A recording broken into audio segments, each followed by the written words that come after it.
Malkajgiri Keesara police station పరిధిలో ఈ నెల 2న జరిగిన నగల దుకాణ దోపిడీ ముఠాను ఎస్ఓటీ కీసర పోలీసులు అరెస్ట్ చేశారు. షాప్ యజమాని సాహసంతో మిగిలిన బంగారం మాత్రమే దోపిడీపై దొరకగా ముఠా పరారైంది. అరెస్ట్ అయిన వారిలో నజీం కొటాడియా, ఏకేందర్ సింగ్, మొహమ్మద్ సైఫాలి, రాజేంద్ర సింగ్ ఉన్నారు. మల్కాజ్గిరి డీసీపీ శ్రీధర్ తెలిపారు.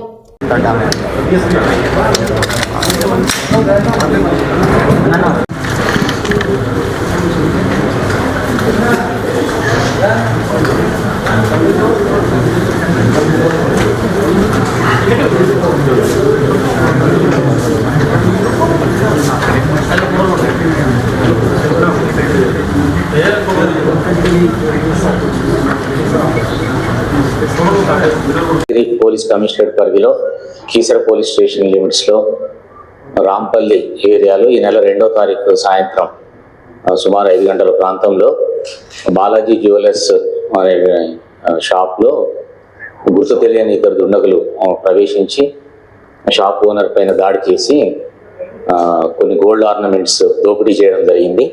దీనికి సంబంధించి కీసర పోలీస్ స్టేషన్లో రిజిస్టర్ అయిన కేసులో ఈరోజు నిందితులను అరెస్ట్ చేసి కోర్టు ముందు ప్రొడ్యూస్ చేయడం జరుగుతుంది. దీంట్లో 5 నిందితులను ఈరోజు రిమాండ్ చేస్తున్నాము. వారు ఫస్ట్ A1 వచ్చేసి నజీం అజీజ్ కొటాడియా, A2 వచ్చేసి ఏకేందర్ Singh, A3 Mohammed Saif, A4 Rajender Singh, A5 Ratan Singh. దీంట్లో A1 ఎవరైతే ఉన్నారో ఈ నజీం అజీజ్ అని గతంలో చాదర్ఘట్ అదేవిధంగా మేడ్చల్ పోలీస్ స్టేషన్ల పరిధిలో సిమిలర్ అఫెన్స్ గోల్డ్ జ్యువెలరీ షాప్కి వచ్చి అక్కడ కూడా దోపిడీ చేయడం జరిగింది. ఆ 2 కేసుల్లో అరెస్ట్ అయి జైలుకి వెళ్ళాడు.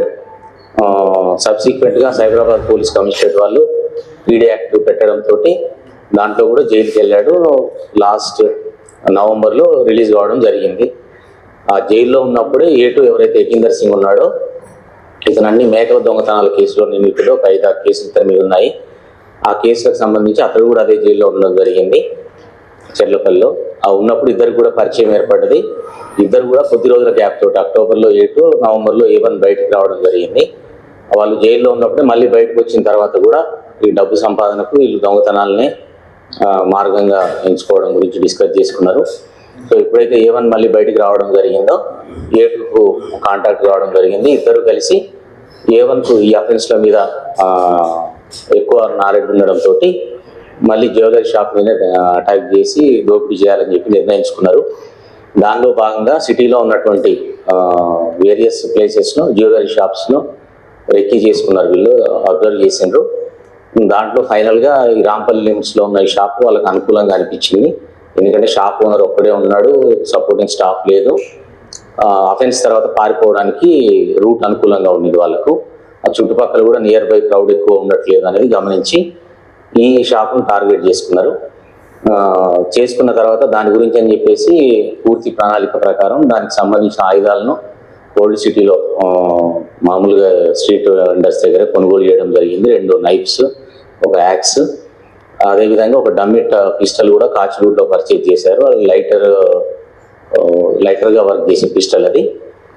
సో వీటన్నిటిని పర్చేజ్ చేసి పెట్టుకొని తదుపరి ఈ అఫెన్స్ చేయడం కొరకు కూడా బైక్ తెలిసిన వాళ్ళ దగ్గర బైక్ అయితే మనం ఐడెంటిఫై అవుతామని చెప్పేసి దీని గురించి ఒక బైక్ దొంగతనం చేసినారు. దాని గురించి అని చెప్పేసి వాళ్ళు సదాశివపేటకి వెళ్ళినారు.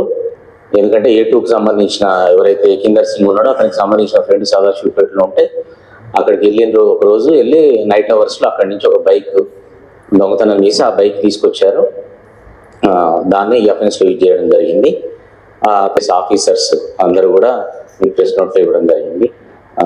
మంచి ఎఫర్ట్స్ పెట్టేసి 3 రోజుల్లోనే ఈ కేసును డిటెక్ట్ చేయడం జరిగింది. ఈ సందర్భంగా వాళ్ళందరికీ కూడా సార్ తరఫున అభినందనలు తెలియజేస్తున్నాము.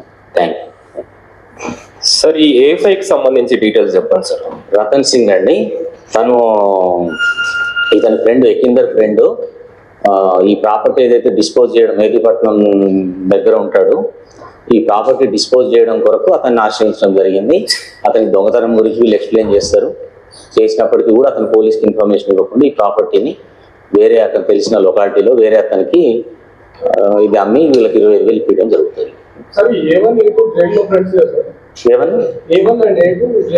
జైల్లోనే పరిచయం, అంతకుముందు పరిచయం లేదు.